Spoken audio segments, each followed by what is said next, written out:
Good morning, everyone. Shachar Malcolm Miller has your side today for his father of blessed memory, Chaim Israel Ben Dov. And welcome back to Adam Winton, who's been sloping off in Israel for a while, leaving us bereft over here. It's been really hard, to find people to fill in. I mean, Paul's done his best, and today, I arrived here. Pardon? No, it was longer than that. You see, it feels like, well, maybe it was 2 days, but for us, it feels a lot.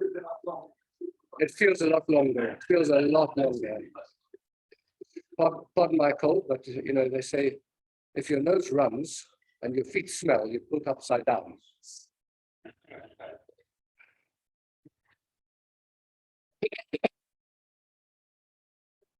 Yesterday we read about Diocletian, who was a swineherd and was mocked and berated, etc. Subsequently, when he became the emperor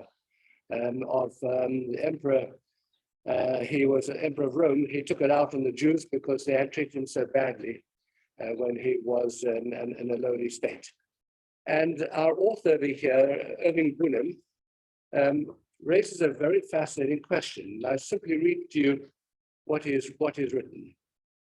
And this is about the way you treat people when they are young and how that impacts upon their lives. Indeed, who knows how the course of history may have been altered if the bestial Hitler had not had unfortunate experiences in his youth at the hands of people who mocked him, experiences of jeering derision that apparently affected his entire outlook. True, he must have been, beyond any doubt, quite deranged to begin with, if such experiences, however traumatic and searing to his psyche, could have set him off with such fanatic dedication to a lifelong program of mass murder. Yet we can only wonder if he would have been quite so intense and gone quite so far had his impressionable formative years been kinder to him. The links in the chain of human causation are so complex and unpredictable that we would do well to offend or despise no single human being.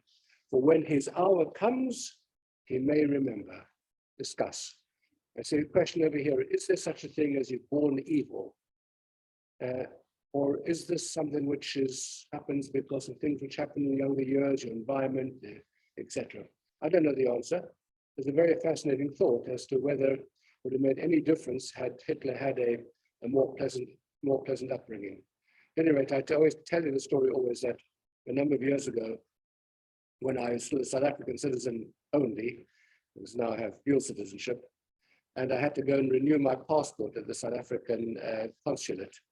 And they were in temporary accommodation at the time, and there was a very long line of people. It was winter time, and we had to stand outside in bitter cold for a very long time, a number of hours. And then we came into a very stuffy little room and stood there for a very long time. And it was really a horrible experience. And by the time I came to the window, to meet the person who's behind the window, I was in a really foul mood. And I was ready to give this person, a real sort of piece of my mind. If you can never do that to people who are behind glass. So I hand over my passport and I'm glowering at him, etc. And he hands back my passport to me, an African man. And he looks up and he says to me, he says, "You Jewish?" I said, "Yes." He says, "Shalom Aleichem, ma nishma." So I said, are you Jewish? He says, "No." I said, "Well, how do you come to speak Hebrew?" He says, "Well, before I took this diplomatic job for many years, I worked for an Israeli family in South Africa." He says, "And they were very, very, very nice people, Jewish people." He said, "Very, very nice people." You see, and I learned to speak Hebrew from them, a little bit of Hebrew. So I went away thinking to myself, here's a man who had a good experience at the hands of Jewish people. And as a consequence, when a stranger turns up in front of him, who's obviously Jewish, he's well disposed towards him because of his past experiences. And imagine if it worked in a home where there'd been, as sadly often happened with black servants in Jewish South African homes. They've been really badly treated. What kind of impression would he then have had if he'd seen me standing in front of him? Oh no, another bloody Jew.